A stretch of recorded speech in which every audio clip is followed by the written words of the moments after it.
에스더서를 우리가 읽으면서 생각해 봐야 될 거는 에스더서에 얘기한 것처럼 기록되지 않은 어떤 부분들에 대해서 오늘 좀 생각을 해볼 텐데, 모르드게의 삶 그리고 에스더의 삶을 한번 좀 들여다보려고 합니다. 모르드게의 삶은 영적인 삶이었고 에스더의 삶 또한 영적인 삶이었습니다. 그리고 세속적인 삶을 살고 있던 아학수의 아닥사스다 2세, 다리오 아들, 아하수에로 아닥사스다 2세, 그 아닥사스다 2세 아하수에로 그 왕을 비롯해서 하만, 이런 사람들은 다 하나님을 믿지 않고 세속적인 삶을 사는 사람들입니다. 그러면 우리가 모르드게가 살았던 삶, 모르드게는 절을 하지 않잖아요. 그러면 죽어야 돼. 사실은 역사에서 아마 죽었을지도 몰라, 만약 이렇게 했으면. 우리나라도 이제 별 얘기 안 하지만 일본이 들어와서 신사참배할 때 다 신사참배했거든. 안 한 목사가 없어. 부끄러운 건데, 안 그러면 너무 큰 손해를 받으니까. 우리가 생각할 때 우리가 좀 한번 생각해 보자. 영적인 삶이란 뭘까? 영적인 삶은 어떤 중심에 이르는 여정입니다. 중심부로, 내 마음의 중심부로 들어갈수록 우리는 마주하게 됩니다. 무엇을 마주합니까? 하나님의 사랑 마주하게 되죠. 근데 그것뿐만 아니라 하나님의 고통을 마주하게 됩니다. 세상의 희망 마주하게 됩니다. 근데 세상의 희망뿐만 아니라 세상의 고통을 마주하게 됩니다. 어둠을 뚫고 들어오는 빛 마주하게 되지만 내 삶 한가운데 자리 잡고 있는 어두움, 고통을 마주하게 됩니다.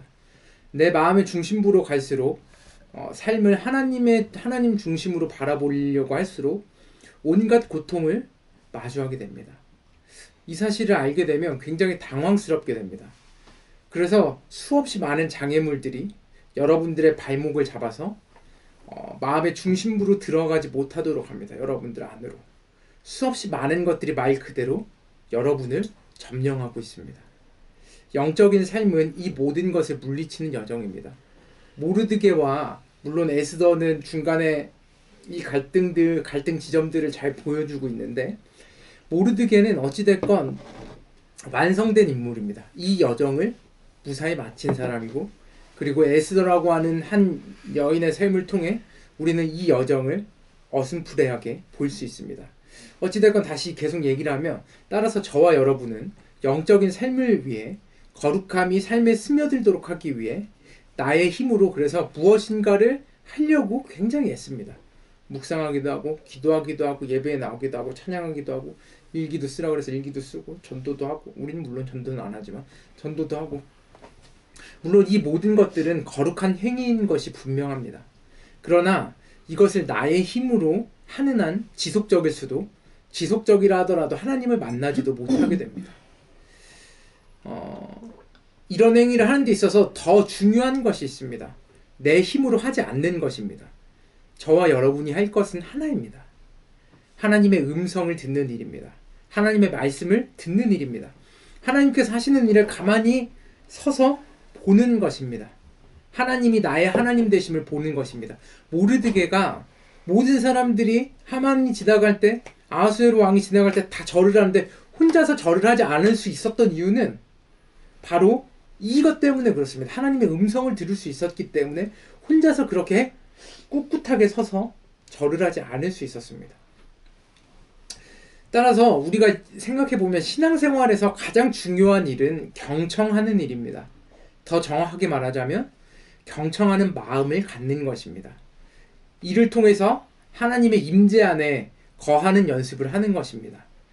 먼저 우리가 마음에 대해서 생각해 봅시다. 우리들의 마음은 사람이란 존재의 가장 깊숙한 핵심이라고 할 수 있습니다. 우리 존재의 가장 깊숙한 핵심이 마음입니다. 마음은 정신의 깊은 곳, 여러분들의 기분과 감정, 정서와 열정, 직관과 통찰, 모든 것이 담겨져 있습니다. 마음은 사람이 가장 사람다워지는 곳입니다.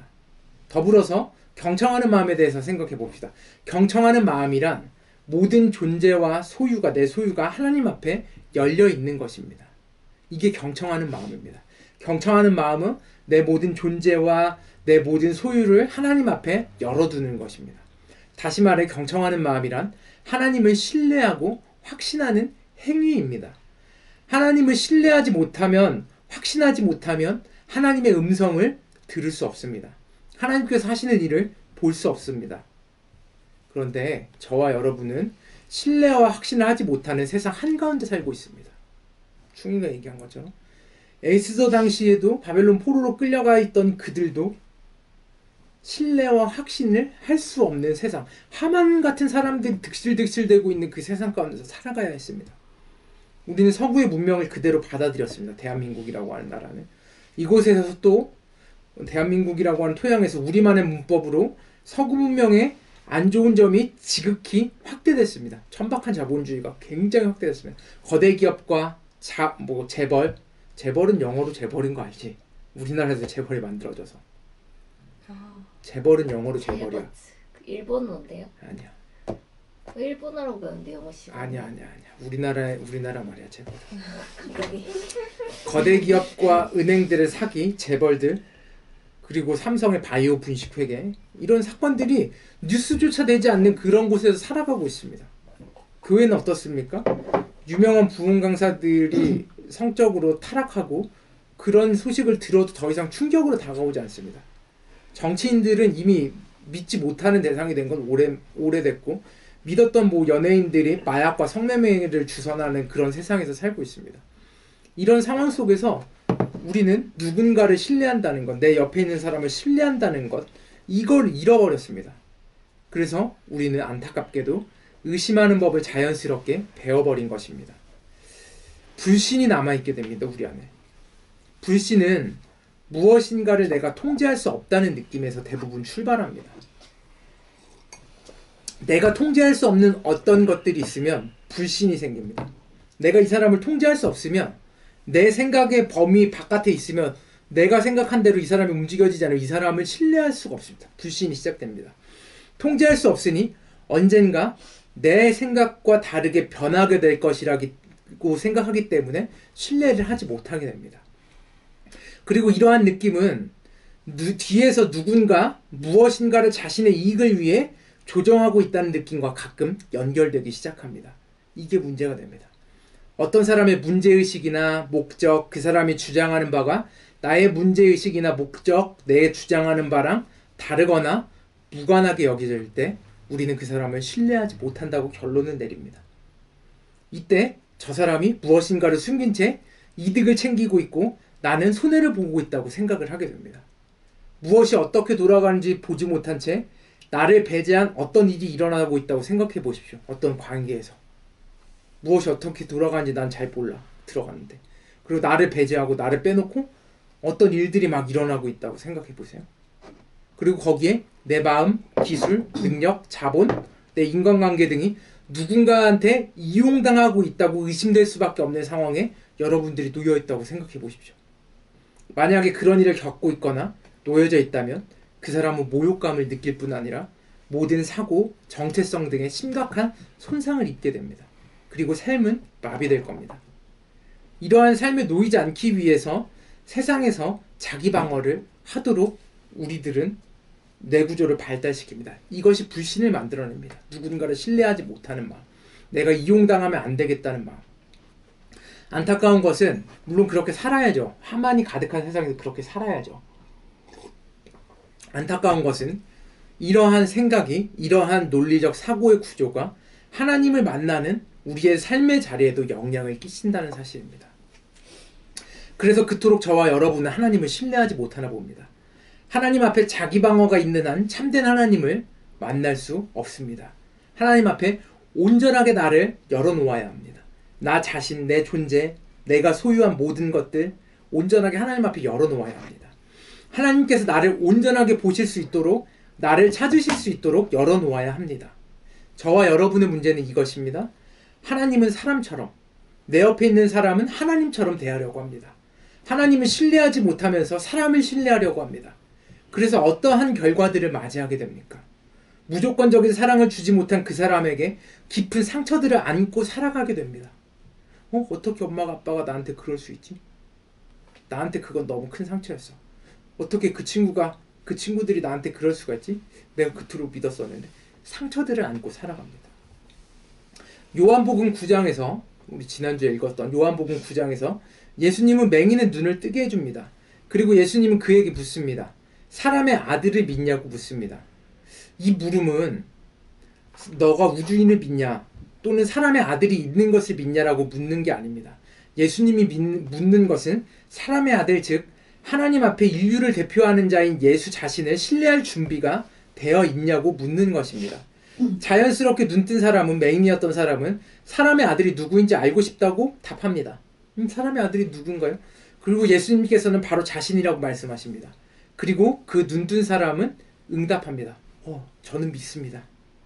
그는 믿습니다. 그는 확신합니다. 그는 사람의 아들이 혹시 자신을 속이고 따로 이 속을 챙기지 않을까 염려하지 않습니다. 이 눈먼 사람은 적어도 이 사실 하나는 알았습니다. 예수님께서 자신의 성취욕을 위해서가 아니라 자신을 드러내기 위해서가 아니라 눈먼 자신을 위해서 일하고 있다는 것을 알았습니다. 그것만이 눈먼 사람이 아는 전부입니다. 바리새인들과는 다르게. 그것으로 그는 예수님을 믿습니다. 그리고 확신합니다. 저와 여러분은 예수 그리스도를 선물로 받았습니다. 예수 그리스도의 삶과 죽음 부활에 대해서 들었고 믿습니다. 그러니까 이 자리에 나와 있습니다. 하나님이 예수 그리스도의 삶과 죽음 부활을 저와 여러분에게 선물로 주신 겁니다. 추상적인 관념으로 정의로 개념으로 예수님이 주어진 게 아닙니다. 저와 여러분이 받은 것은 하나님이 이루기를 바라시는 것이 무엇인지를 보여주는 구체적인 삶이었습니다. 이는 하나님께서 저와 여러분이 각자의 모양대로 살아내기를 바라는 삶입니다. 그것이 예수 그리스도의 삶 안에 담겨져 있습니다. 하나님은 어떤 관념이나 대상으로 저와 여러분에게 알려지지 않습니다. 하나님의 끊임없이 영원한 활동 안에서 자신을 드러내고 있습니다.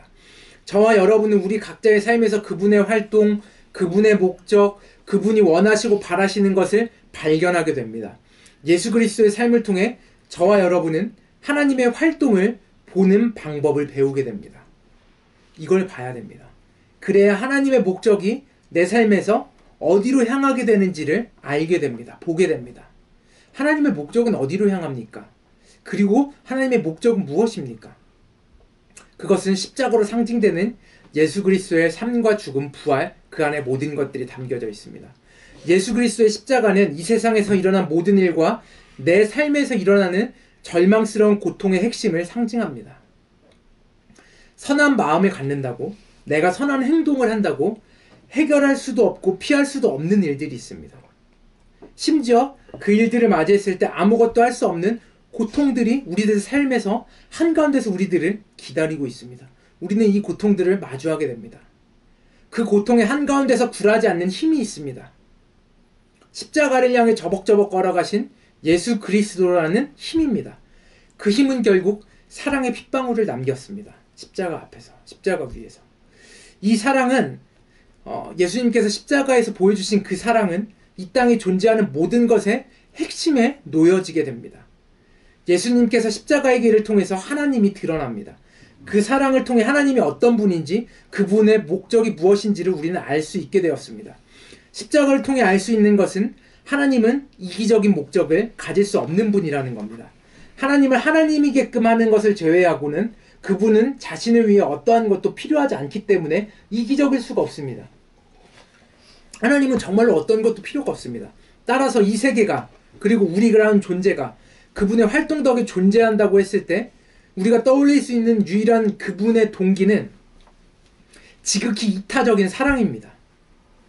하나님은 하나님이 아닌 존재들에게 하나님이게끔 만드는 것, 즉 신적인 것을 주려고 하십니다. 그분의 다름이 드러나기를 바라십니다. 그분은 다른 사람에게, 타자에게 기쁨과 즐거움을 선사하기를 원하십니다. 하나님은 혼자 있는 것을 따분해하거나 친구를 필요로 하시는 분이 아닙니다. 이거 어렵냐? 여기까지 이해되지 잘. 이 이상 쉽게 설명해 줄 수가 없어. 좌절에 빠지거나 도움을 필요로 하시지도 않습니다. 하나님 자신 안에 있는 것이 그분 자신의 행복을 위해 필요한 전부입니다.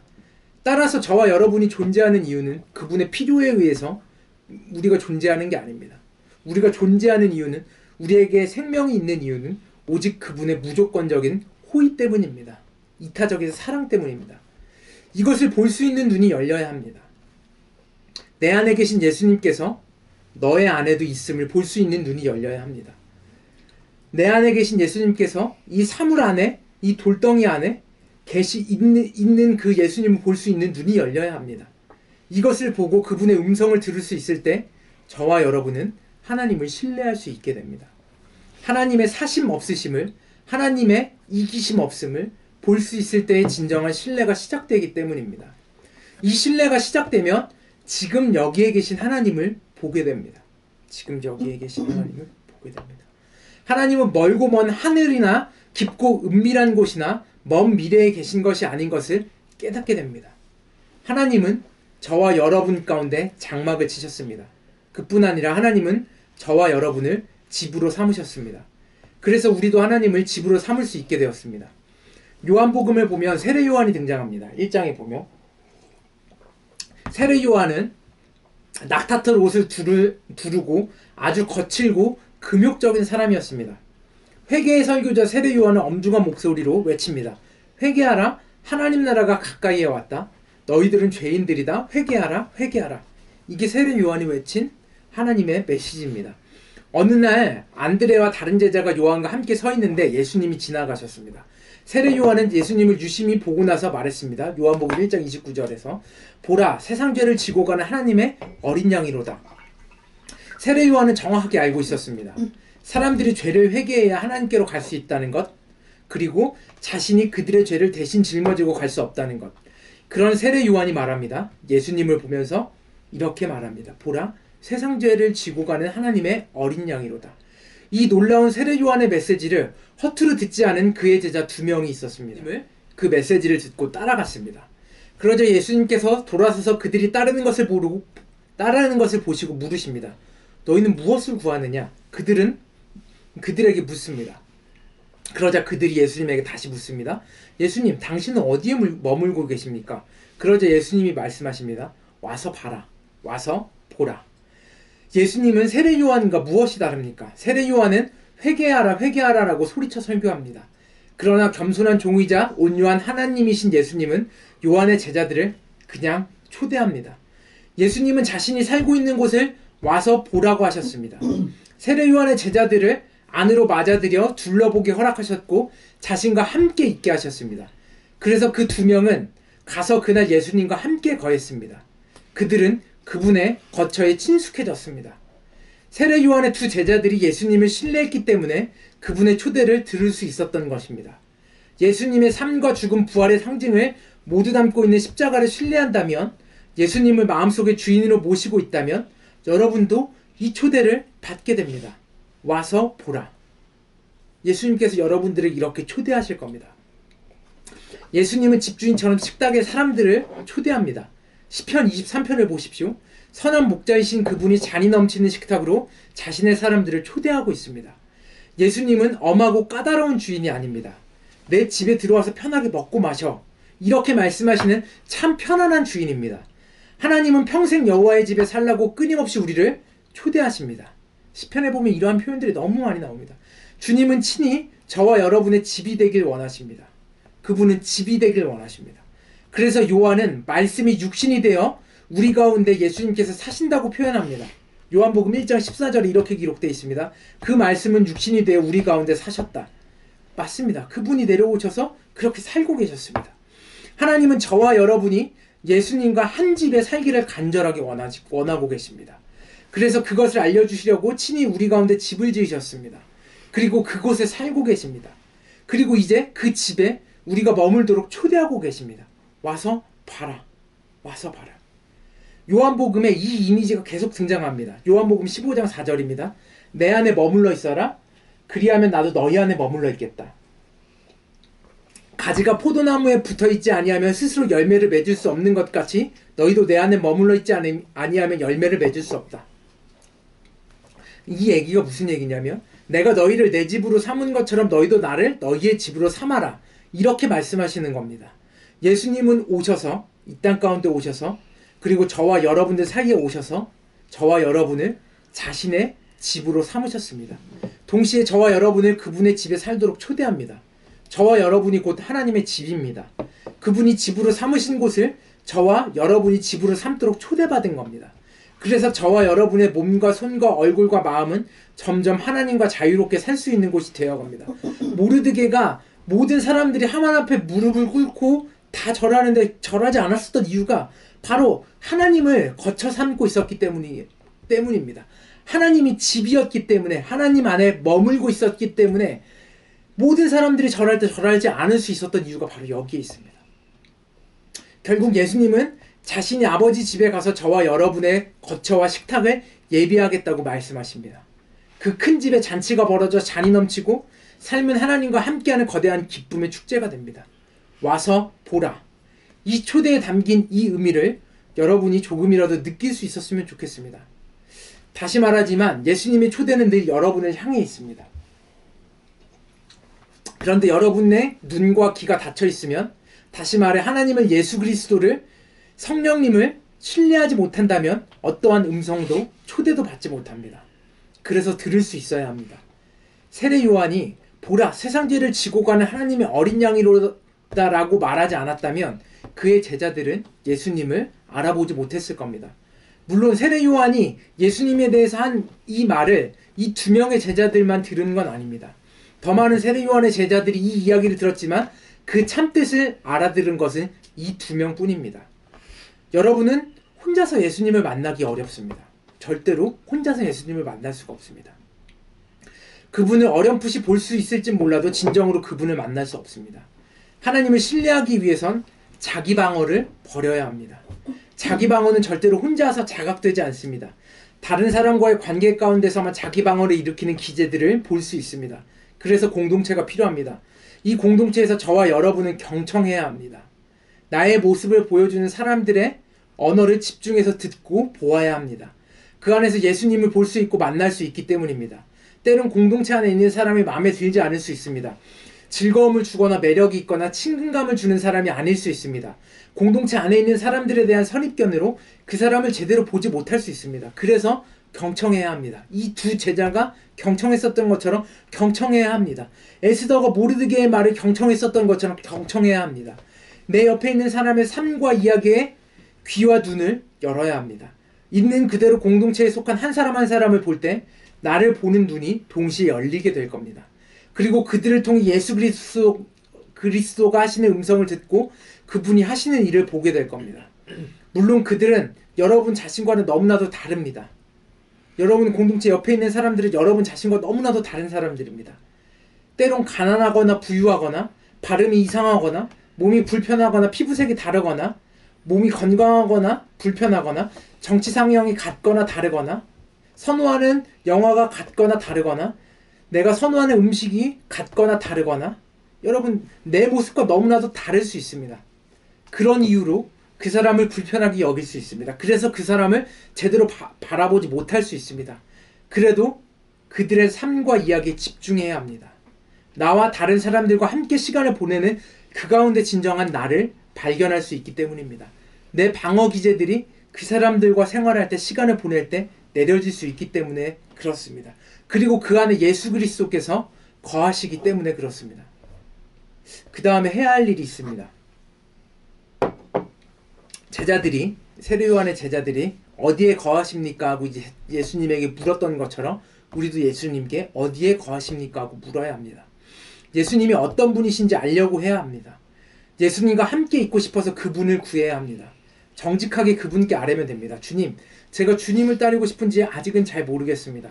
주님에 대한 말을 많이 들었습니다. 주님이 계신 곳을 보여주십시오. 저도 가서 보고 싶습니다. 주님을 알아가고 싶습니다. 진짜 기도는 이러한 고백과 간구에서부터 시작됩니다. 주님을 알아가다 보면 내가 보입니다. 내 안에 있는 상처, 고통, 실패, 두려움과 마주하게 됩니다. 간구하시면 됩니다. 그것이 기도가 됩니다. 이렇게 기도하면 됩니다. 주님, 저는 게으름이 있습니다. 공부를, 일을 해야 한다고 늘 말하지만 게으른 사람을 보면 늘 짜증을 내고 불편한 마음을 가지지만 그것이 저의 모습입니다. 모든 것을 귀찮아합니다. 예배도 기도도 말씀을 읽는 것도 모든 것을 귀찮아합니다. 저는 왜 게으를까요? 어차피 해도 안 될 것이라고 생각하는 실패에 대한 두려움 때문인 것 같습니다. 일을 할 때 제 열정을 조절하지 못해서 늘 실패해 왔기 때문입니다. 마음이 움직여지면 몇 시간이고 집중해서 그 일을 해냅니다. 그런데 어떠한 일로 인해 한번 일을 손에 놓게 되면 다시 그 일을 시작하기 너무 어렵습니다. 게으릅니다. 주님, 저는 이런 사람입니다. 그런데도 주님께서 거하시는 집이 될 수 있습니까? 그런데도 제가 주님이라는 집에 거할 수 있습니까? 이렇게 기도하고 간구해야 합니다. 그러면 주님께서 끊임없이 여러분의 그 기도에 응답하실 겁니다. 그리고 그분의 음성을 드디어 듣게 될 날이 오게 될 겁니다. 이 음성은 육성으로 들리는 음성이 아닙니다. 서서히 여러분 마음에 그분의 음성의 차오름을 느끼게 될 겁니다. 시간이 필요합니다.